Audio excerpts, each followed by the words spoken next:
Sir, tariff को लेकर के इस बीच जो है टैरिफ को लेकर के चीन और अमेरिका के बीच टकराव घटने की उम्मीद अब बढ़ने लगी है।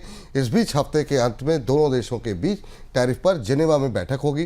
बैठक में अमेरिका की तरफ से उनके ट्रेजरी सेक्रेटरी और चीन की तरफ से वहां के उप प्रधानमंत्री बात करेंगे। सर, बातचीत को लेकर के अब आगे क्या कुछ संभावनाएं आपको दिखाई दे रही हैं और डील होने की कितनी उम्मीद है यहाँ पर?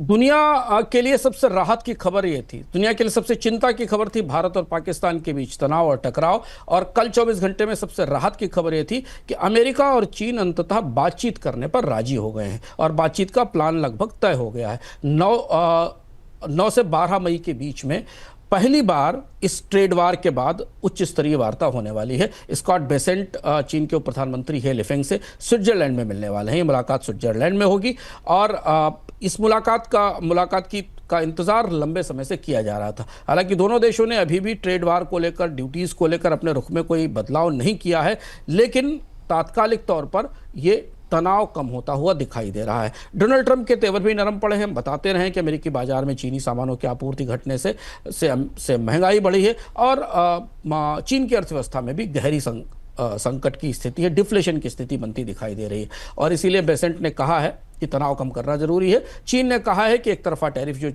अमेरिका ने लगाए है उसके नुकसान की जिम्मेदारी उसे उठानी चाहिए। अंतर्राष्ट्रीय बाजारों में इसके बाद हमें खासतौर से एशिया और अमेरिका के बाजारों में इससे हमें तेजी दिखाई दी। इस बीच भारत और यूके के बीच मुक्त व्यापार समझौते के बाद सरकार का ध्यान अब भारत के साथ यूरोपियन यूनियन के मुक्त व्यापार समझौते पर बढ़ गया है। वित्त मंत्री निर्मला सीतारमण ने कहा कि भारत EU FTA अब प्राथमिकता में सबसे ऊपर है। वित्त मंत्री ने उम्मीद जताई कि 2025 के अंत तक भारत और यूरोपियन यूनियन के बीच मुक्त व्यापार समझौता फाइनल हो जाएगा। Sir, Bharat European trade deal पर बात अभी कहाँ तक पहुँचती हुई दिखाई दे रही है?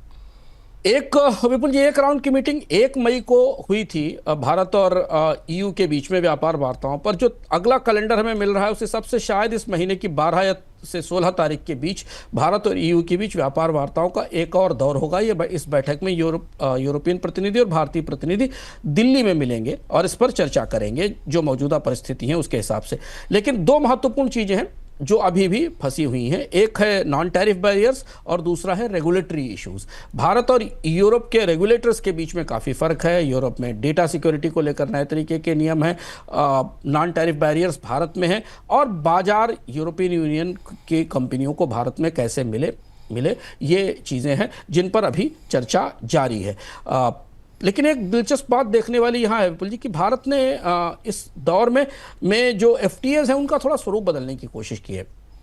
जैसे यूके के FTA में विवादित मुद्दों को थोड़ा किनारे खिसका दिया गया है। 26 चैप्टर थे जिसमें 24 चैप्टर पर सहमत हुई। कार्बन बॉर्डर मैकेनिज्म पर सहमति के मामले को थोड़े समय के लिए टाल दिया गया। और दूसरा है कि FTA लंबे समय में क्रमशः लागू किए जाने की व्यवस्था की जा रही, जो एक नया स्वरूप है। तो यूके का FTA हमारे सामने एक नया मॉडल बनकर आता है जिसमें दोनों देश मुक्त व्यापार को धीमे धीमे खोलने को तैयार हुए हैं। क्या EU के साथ भी ऐसा ही होगा? क्या भारत इसी मॉडल पर EU के साथ भी बात करेगा? EU को, भारतीय कंपनियों को EU के बाजार में एक्सेस धीमे धीमे मिलेगी और यूरोपियन कंपनियों को भारतीय बाजार में पहुंच के लिए भी इंतजार करना पड़ेगा। ये हमें देखना होगा। पर ये अगले राउंड की जो वार्ताएं 12 से 16 मई के बीच दिल्ली में होने वाली हैं उस पर सबकी निगाहें हैं।